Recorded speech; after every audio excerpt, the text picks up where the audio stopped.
The mind control media has been spotlighting recent reports on UFOs being spotted and even shot down out of the sky. And many suspect it's laying the groundwork for the so-called fake alien invasion that has been reported on now for decades. A false flag event wherein the public is tricked into believing that aliens from outer space are invading the Earth.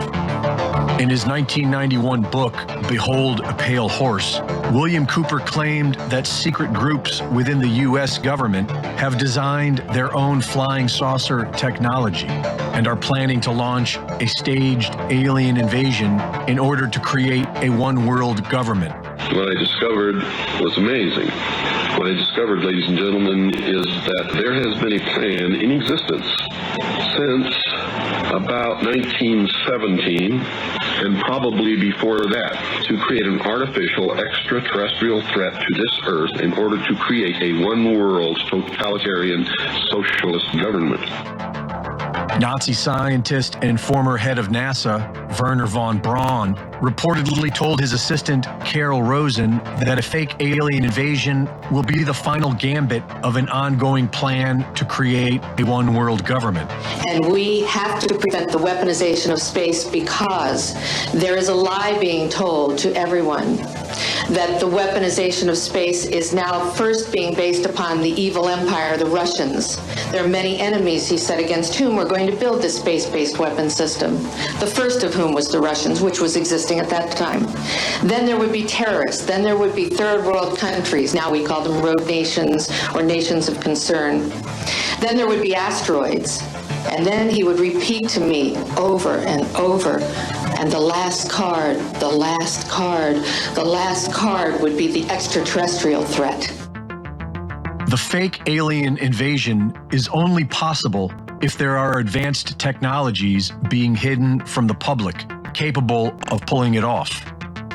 And there is plenty of evidence supporting this, from the stolen and censored work of Nikola Tesla to that of John Hutchison, and thousands more.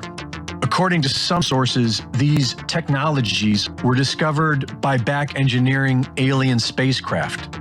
But the word alien implies extraterrestrial, not from this Earth. And that's the fake part, because humanity's historical record is replete with non-human species that ruled over mankind as gods.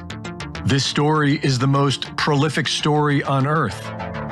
The Sumerian texts, officially the oldest written documents we have, describe a non-human species that created a unique species of human via genetic modification.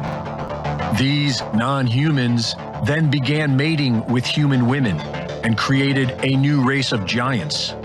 This story is prevalent throughout our entire historical record and is found in practically every religious scripture on Earth. Nearly every culture on this planet claims to have been created by a race of godlike reptilians, most often described as serpent gods or dragons.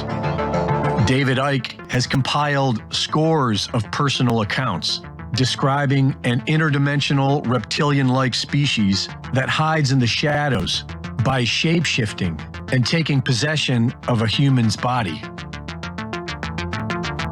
William Bramley's book, Gods of Eden, provides a comprehensive history of a secret brotherhood that works as an intermediary for a reptilian-like species that has been manipulating mankind for millennia. And in all these ancient accounts, we not only read about these godlike species, we read about their flying ships. In the ancient Vedas, they are called Vimanas. These ancient Vimanas were described in great detail 100 years ago in the Vaimanika Shastra and were believed to be found within hidden caves of the Himalayan mountains, which is what likely compelled the Nazis to explore the Himalayas in search of the Aryan race in 1938. We are officially told that the Aryan race was a blonde-haired, blue-eyed breed of humans, but this is a lie. The Aryan race that the Nazis were interested in was the Aryan race of the ancient Vedas, an elusive, non-human species. All right, we got loaded phone lines.